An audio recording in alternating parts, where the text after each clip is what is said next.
Boa noite, bom dia, boa tarde. Hoje nós vamos falar sobre uma parte importante que nós pulamos quando tratamos da esquerda e da direita, que foi a questão do capitalismo e do socialismo. Todos nós sabemos que o capitalismo ele tem aproximadamente 500 e poucos anos, né, e o socialismo um pouco menos. O socialismo tem um pouco mais de 100 anos. Né? Então, o capitalismo ele surge na Idade Moderna, né?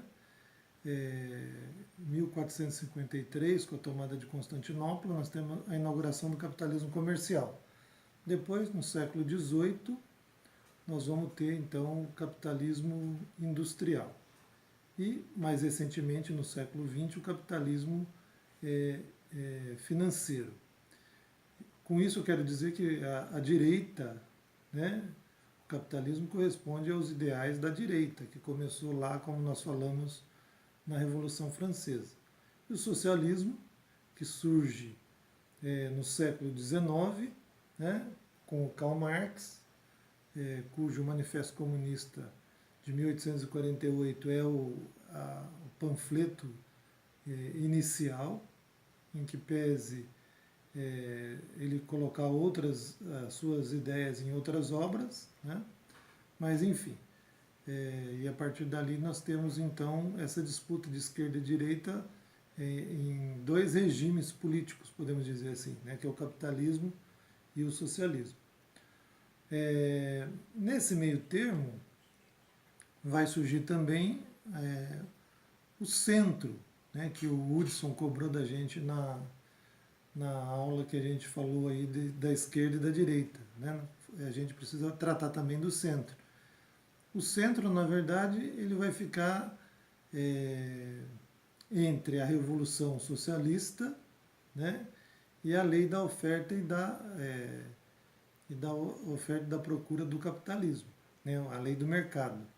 Então, só para a gente precisar, o que caracteriza o capitalismo? O capitalismo ele se caracteriza pela privatização dos meios de produção, né, ou seja, a posse da propriedade, da fazenda, da indústria, do comércio está nas mãos privadas, né, e pela lei da oferta e da procura, o mercado. O capitalista, o liberal, Adam Smith vai ser o grande teórico do capitalismo, né? Então, para o liberal isso é muito caro, a ideia de que o mercado é que regula tudo. Nós sabemos, nós já que vivenciamos historicamente o capitalismo, nós sabemos que isso é uma meia-verdade. Né?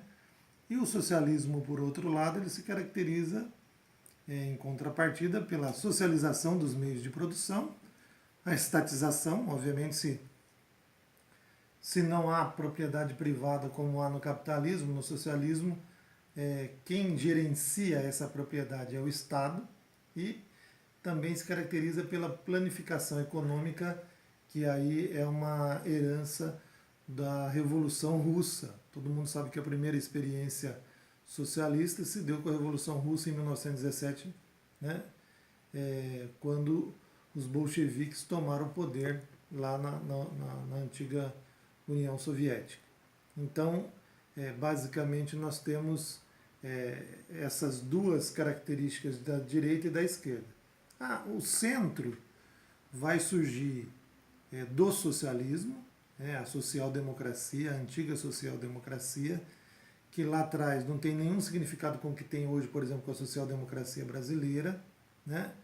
A social-democracia ela vai pressupor a reforma, a existência da reforma. Em vez de revolucionar a sociedade, como nós falávamos na última conversa sobre esse tema, o que vai acontecer? O centro propõe que tenha reforma da sociedade. Então, pegar os pilares da sociedade, a infraestrutura, e não inverter como propõe o socialismo numa revolução, né, em que você vira a sociedade de ponta cabeça. Quem está embaixo? Os proletários. vai para cima e quem está em cima, a burguesia, vai para baixo.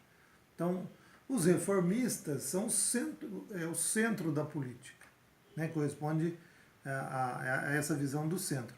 Aliás, só de passagem é bom dizer, né? O TSE tem feito uma propaganda contra a direita e contra a esquerda e defendendo que se tenha uma linha de centro na política brasileira. Eu acho isso um equívoco, é uma propaganda política com dinheiro público que o TSE adotou. Não sei se todo mundo viu essa propaganda. Mas enfim, é isso que eu queria então mostrar para vocês. Não sei se fica muito claro. Então, esquerda,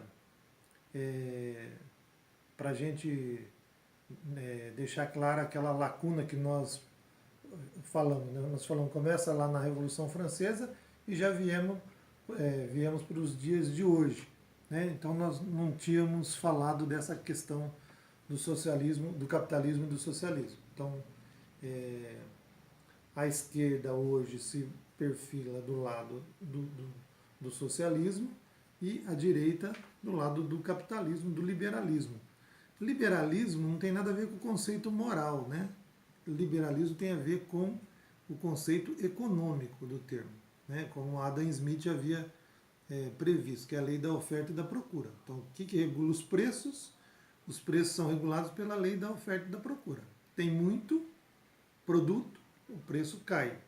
Tem pouco produto e muita procura, o preço sobe. A gente vê que isso é relativo, eu já disse. A crise de 29 foi que levou ao estrangulamento desse.